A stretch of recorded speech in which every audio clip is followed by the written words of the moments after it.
This is Glasgow Rangers Nation. I'm Aaron James, and this is all your latest Rangers news, and this is your Sunday supplement.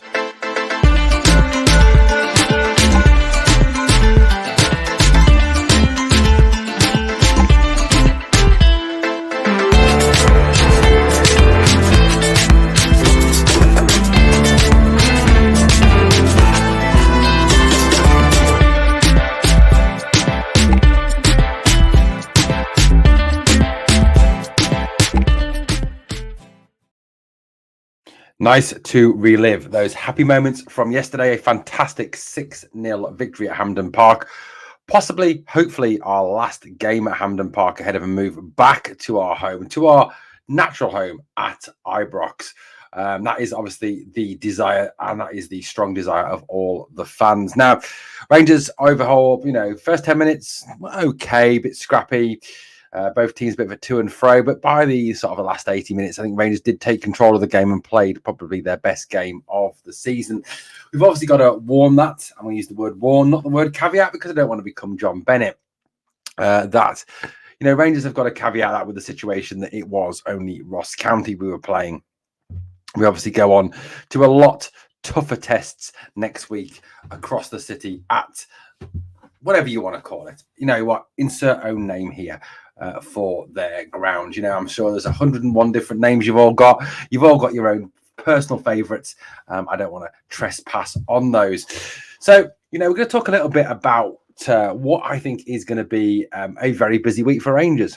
We obviously move towards the transfer deadline, which is on the 30th of August, not the 31st, when everything comes to an end, when all this transfer silly season, when all this speculation ends. And I'm sure there's some of you out there going, thank God for that.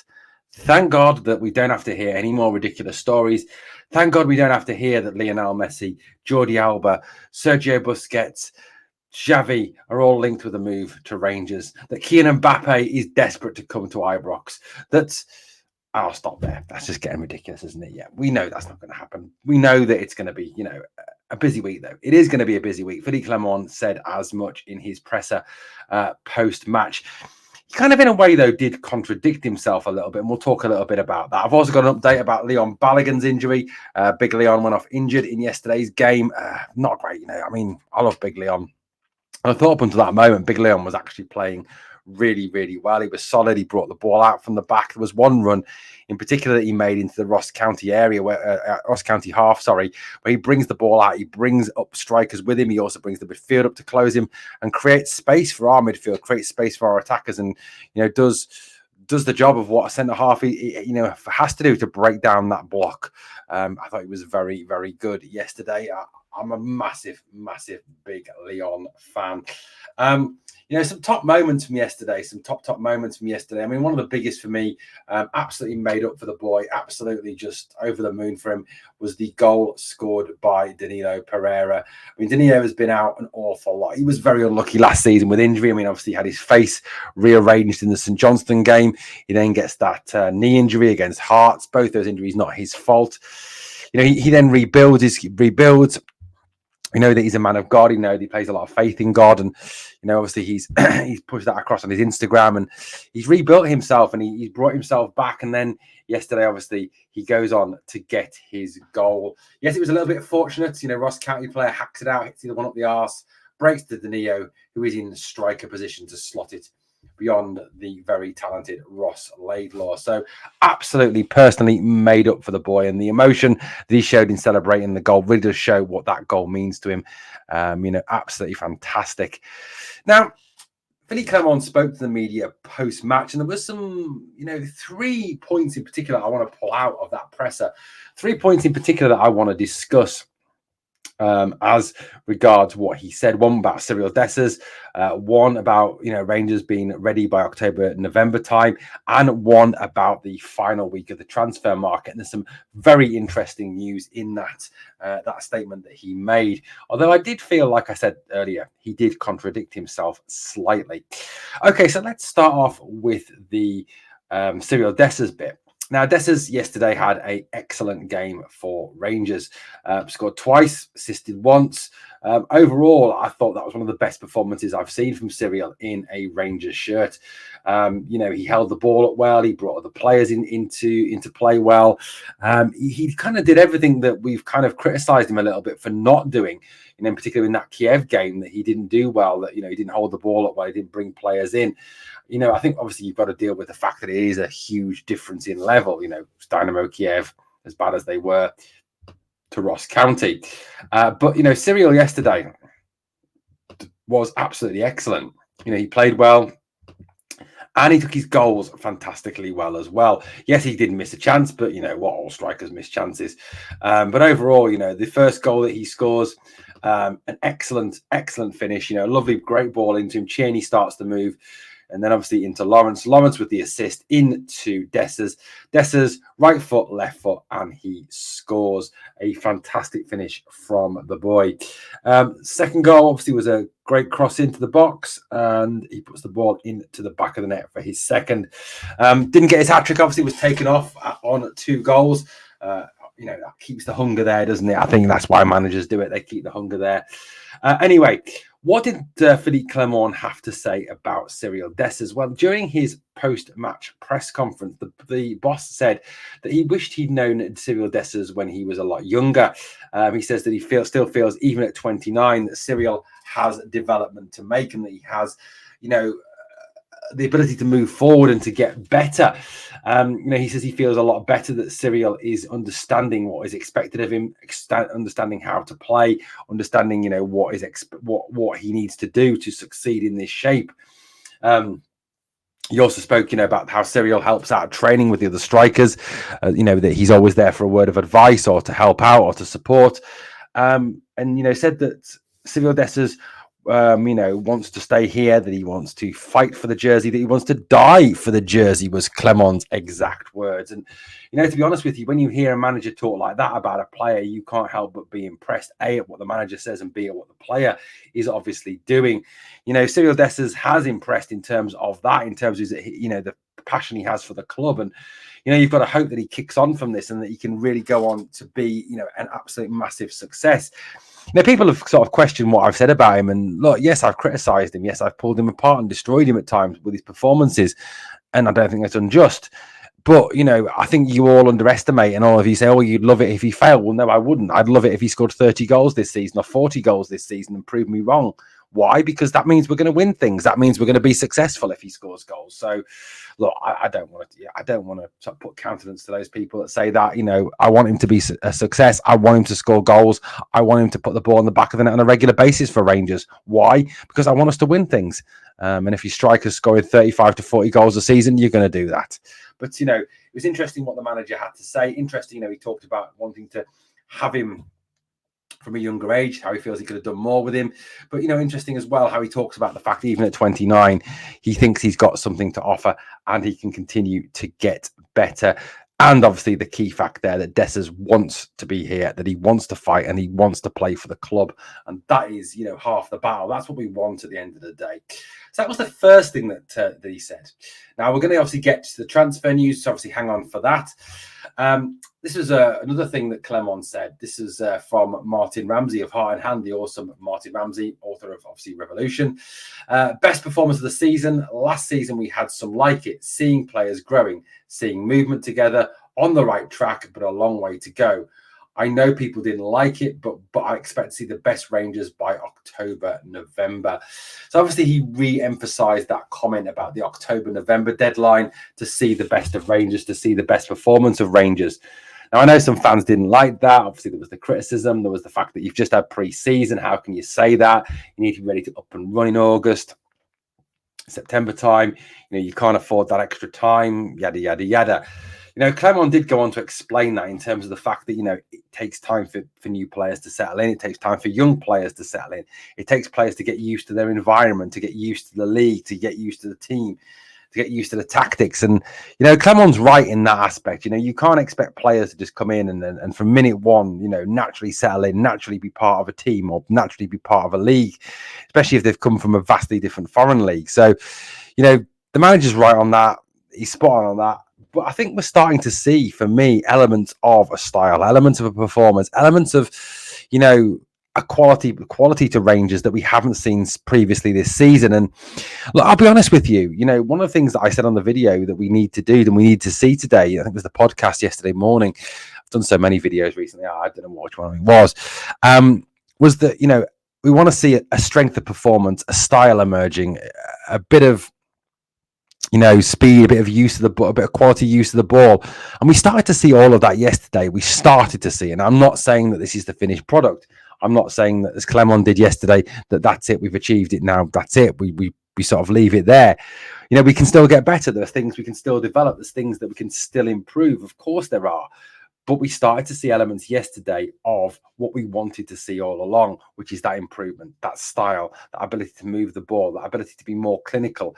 I mean, I think one of the key stats from yesterday that, that kind of gets, I think, missed a little bit is the whole situation, regards our clinicalness. Against St Johnstone, we created an awful lot of chances, but didn't take them. Yesterday, we had 9 shots on target. We scored 6 of them. That is, that is so much better. That's 2/3 of our chances we converted. That is a lot more clinical. That is exactly what we need to be seeing. And hopefully that is something that Rangers can continue for the rest of the season.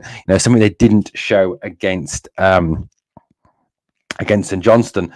The situation could have been at least 9-10-0 at the end of the day. And I think that is encouraging that we were more clinical in front of goal. So, all very positive, all very good. Now, Clement talked a little bit about transfers. He talked about Cyril Dessers and Rabbi Matondo. He was asked by a journalist outright, do you expect Rabbi Matondo and Cyril Dessers to still be here at the end of next week? To which he said yes. But, he said that this is where he contradicted himself a little bit.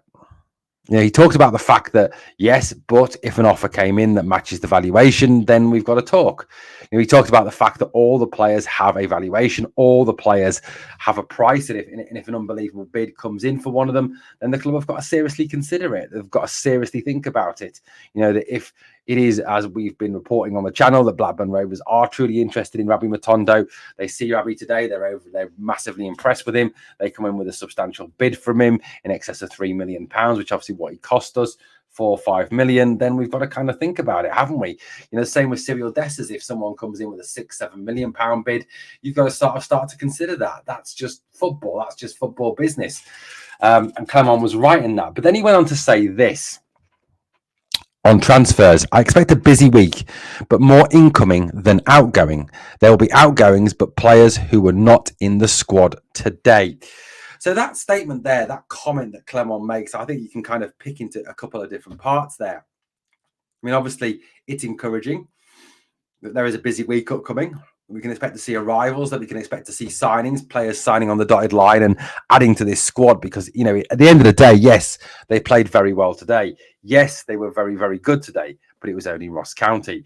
At the end of the day, we do need to add quality to this team. If we do not add quality to this team, then it is my honest opinion that we can't challenge. We do need to add some quality. We need a 6, we need a 10, a winger, possibly a right back, a striker, all different positions we need to address. So it's good that Clement is expecting a busy week. Now, what is a change in Clement's statement here is that second part of that first opening sentence. He says, but more incoming than outgoing. Now, that kind of flies in the face of what he said previously. Philippe Clement previously talked about the fact that we'd have to sell to buy, that it would be one in, one out. And it certainly followed that, throughout this transfer window, hasn't it?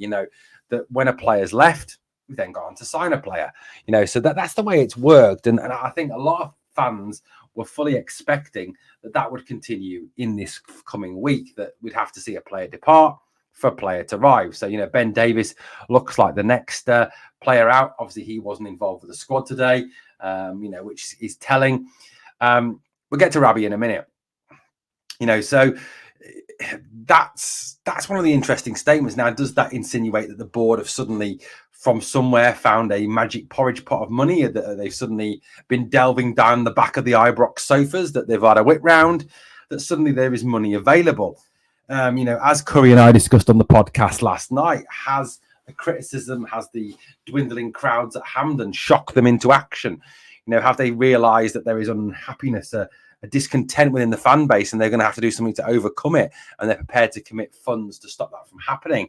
Is this finally a bit of a change? A little bit too late, obviously going into the last week of the transfer window, or has Niels Koppen said something to them? We don't know what the situation is, but it does seem very interesting that there is going to be more incoming than outgoing. He says there will be outgoings, but players who were not in the squad today. So that sounds like the likes of Ben Davies, obviously the likes of Yanis Hadji, Todd Cantwell, obviously on that list. Now, a player who has been linked with a move away from the club to Blackburn Rovers is Rabbi Matondo. Rabbi had a very good game yesterday, 2 goals and assist. Yes, outstanding at times, but at other times bloody frustrating when he runs and he leaves the ball behind or overruns the ball, or his legs appear to work not as quick as his brain. So he was a little bit frustrating at times, but overall very good indeed. Now, Rabbi, for me, there was this link obviously to Blackburn, but it does seem like that is now not happening, that Rangers are committed to keeping him, that they want Rabbi Matondo at the club at least until January. So that doesn't appear to be on the cards. Obviously, the other one that obviously comes out of that statement is that means that James Tavernier is staying at least until January. That will obviously cause anger amongst some fans, absolute, unbridled passion and pleasure from other fans, members of the TAV FC group. So I think it's an interesting statement, but the one thing that kind of comes out of that is that, don't expect this last week to be quiet at Rangers.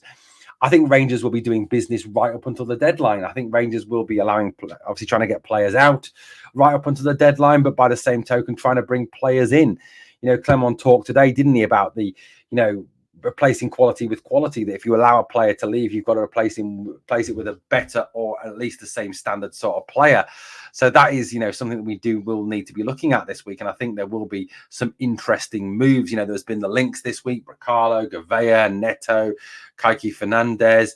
All these players have been linked with a move to the club. So, maybe there's some smoke there, there's some fire there in those links. So we've got to obviously wait and see what's going to happen as regards these players. Now, in terms of the Lewis Travis move, which did seem initially to be an absolute goer and be something that, in light of this statement, by Clement, that seemed to be happening. That now, from what Clement said, about the outgoings, but apparently there is very little truth in it. I spoke to some Blackburn fans yesterday evening, and they all said the same thing, that there is no truth in this whatsoever. So, who to believe on this one? I don't know. It just seems to be all up in the air. But Clement has made it clear there will be an incomings this week, which is very positive indeed. Okay, final thing to cover is obviously Big Leon. I thought Big Leon was excellent, absolutely excellent yesterday when he was on the park. He then unfortunately went off injured. He rises for a header at a corner. It's an excellent header on target. I mean, Jesus Christ, we almost scored from a corner. I nearly fainted. But Ross Laidlaw tips it over. Balogun then goes down with an injury. A lot of people thought it could be concussion, some sort of head injury. It turns out there's an issue with his neck. Clement post-match spoke about this and said he was confident that the medical staff would be able to put that block on his neck, as he termed it, right, and that Big Leon will be back and available for the next game. I think that's excellent news. I don't expect Big Leon to start, if I'm being honest. I think Robin Propper will start alongside John Suter, although I did think Dujon Sterling was excellent at centre-back today. But I think having Big Leon on the bench would be an excellent option against Celtic. The guy is just quality. Like I said, I'm a massive Leon Balogun fan. So that is positive news nonetheless. Well, guys, that's pretty much it for the Sunday supplement. Yesterday was an incredibly busy day here on the channel. We obviously put out a load of podcasts, the morning match day morning. That went out obviously really early at 10 a.m. Check that out if you haven't seen it. We then did the live watch along. We then did the post-match with Curry. We did a number of different videos. We did the morning news video, match day news video. We did the Kaiki Fernandez video. We did the reaction video. There's loads of content from yesterday. If you haven't checked it out, please obviously go and check it out. We'll obviously try and stay on top of things today. If anything rises, we'll get you news as soon as it drops. And we've obviously got the final word tonight at 8:30, guys, so come and join us for that.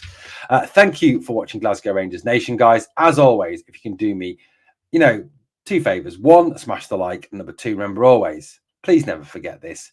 We are the people.